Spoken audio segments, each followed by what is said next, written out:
All right, I've got a really wild one for you today. What if our biggest, most important scientific breakthroughs weren't actually discovering different things, but instead, we were just stumbling across the same exact thing over and over and over again? We're going to dive into a pretty mind-bending dissertation that makes a case for just that, a hidden code to reality, a single pattern that seems to connect everything from tiny quantum particles all the way up to consciousness itself. So, the whole idea here is actually pretty simple, but it's also incredibly profound. It's this what if, deep down, beneath the surface of all these different fields of science that look totally unrelated. Physics, math, what if science just keeps tripping over the exact same fundamental structure? Like a blueprint for how reality works. And this dissertation actually gives this mysterious recurring pattern a name. It's called the Davar. Now, davar is a Hebrew word, and it's perfect because it means three things all at once. It means word, like information or a rule. It means thing, like a physical object you can touch. And it also means event, like something that happens, a process. The whole argument here is that these three things aren't separate at all. Nope, they're just three different faces of the very same underlying whatever it is. So here's our game plan. We're going to follow the clues, kind of like a detective story, through the history of science. We'll kick things off with a huge crisis in quantum mechanics back in the 1920s. Then, we'll jump forward to a discovery in the 70s that was so weird they called it a miracle. And then, things get even stranger. And by the end, you'll see how all these threads weave together and point to a totally modern theory of information, one that might just change how we think about reality itself. Ready? Let's go. Okay, so our story starts almost 100 years ago, right in the middle of a massive crisis in the world of physics. This, right here, was the very first time our mystery pattern, the Davar, decided to show its face. So, back in the 1920s, physics had this massive split personality problem. On one side, you had Heisenberg. He said reality's made of little discrete bits, particles. On the other side, you had Schrödinger, who said, nope, it's all one big continuous flowing wave. Their math was completely different. Their ideas were total opposites. But, and here's the crazy part, they both worked. They gave the exact same perfect predictions every single time. So what gives? Is it a particle or is it a wave? Nobody knew. And then, into this complete mess, steps this 23-year-old genius, John von Neumann. And he comes along with this totally revolutionary idea. He basically says, hey guys, what if you're all asking the wrong question? He suggested that maybe the problem isn't with reality itself, but with the math you're using to talk about it. And here was von Neumann's big breakthrough. He showed that the whole particle theory and the whole wave theory, they were basically just two different languages trying to describe the exact same object. You know, it's like a coin. One person looks and says, I see heads. Someone else looks at the other side and says, I see tails. Are they wrong? No. They're just looking at the same coin from different perspectives. Well, that coin, that deeper unifying thing, that's what we now call Hilbert space.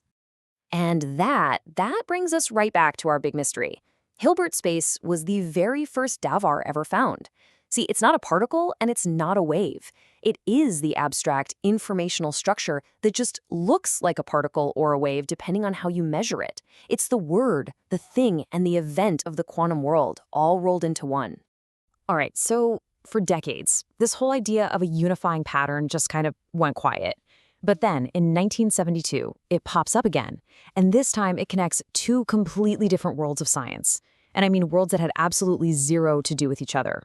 So the first piece of this puzzle comes from the world of pure math. For literally centuries, mathematicians have been completely obsessed with prime numbers, right? 2, 3, 5, 7, numbers you can only divide by one and themselves. On the surface, they look totally random, but deep down, mathematicians found there's a hidden order, a kind of formula that predicts the average spacing between them. Okay, now for the second piece of the puzzle. We're jumping over to the super messy, chaotic world of nuclear physics.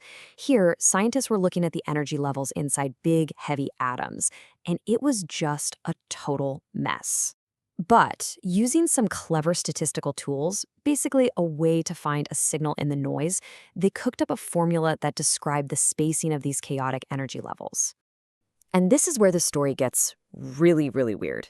So one afternoon at Princeton, a number theorist is having tea with a physicist, the famous Freeman Dyson. The math guy starts talking about his formula for prime numbers, and Dyson just stops. He's totally stunned. He recognized it immediately.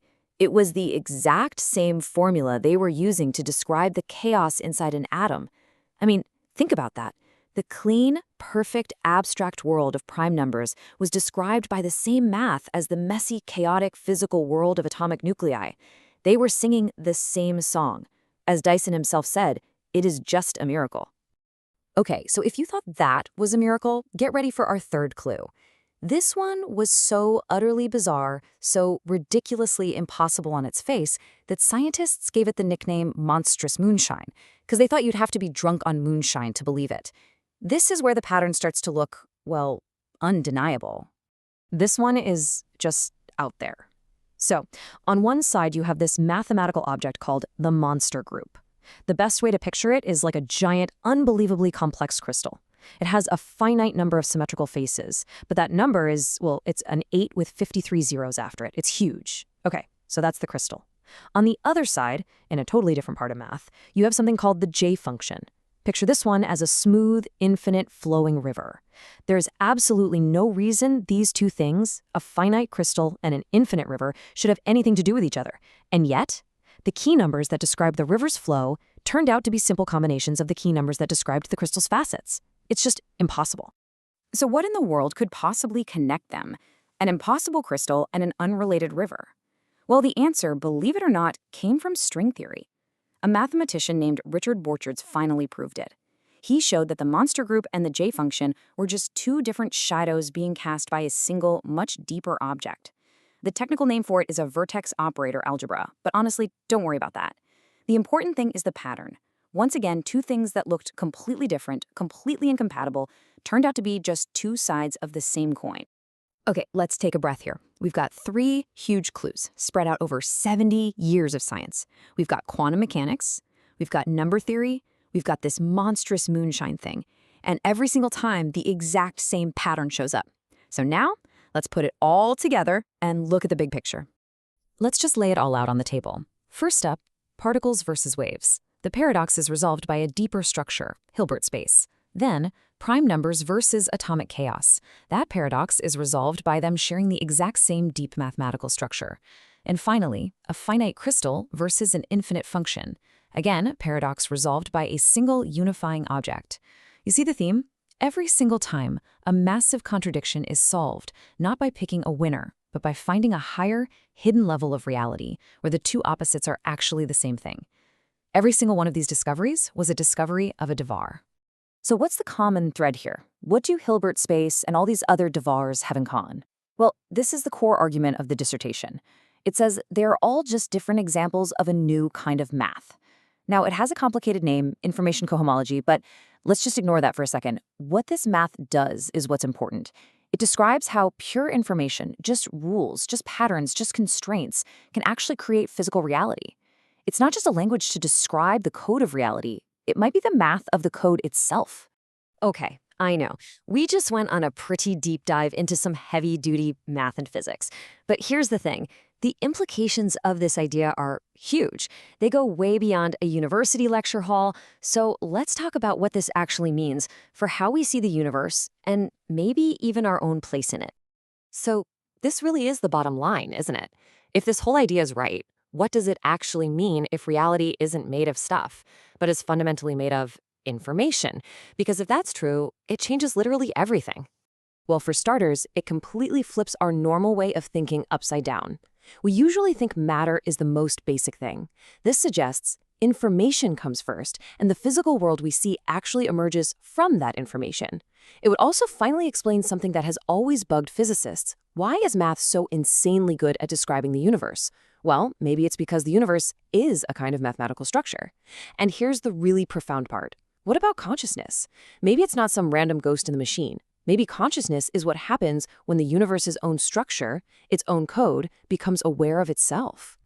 And the author of this dissertation takes it even one step further, really into the realm of philosophy. They suggest that this fundamental structure, this Davar, is actually a form of love. Now, not love like a feeling or a sentiment, but something they call structural generosity. Think of it as a set of rules so perfectly balanced that they generate endless, infinite possibilities without ever forcing a particular outcome. Which leaves us with one final, absolutely mind-bending question to chew on. The dissertation basically asks, are we just expressions of this code? Are you, me, our lives? Are we just unique patterns unfolding inside this vast informational structure of reality? I mean, it's a heck of a question to ponder. The idea that maybe the universe isn't just a collection of things, but is at its very core a story that is telling itself.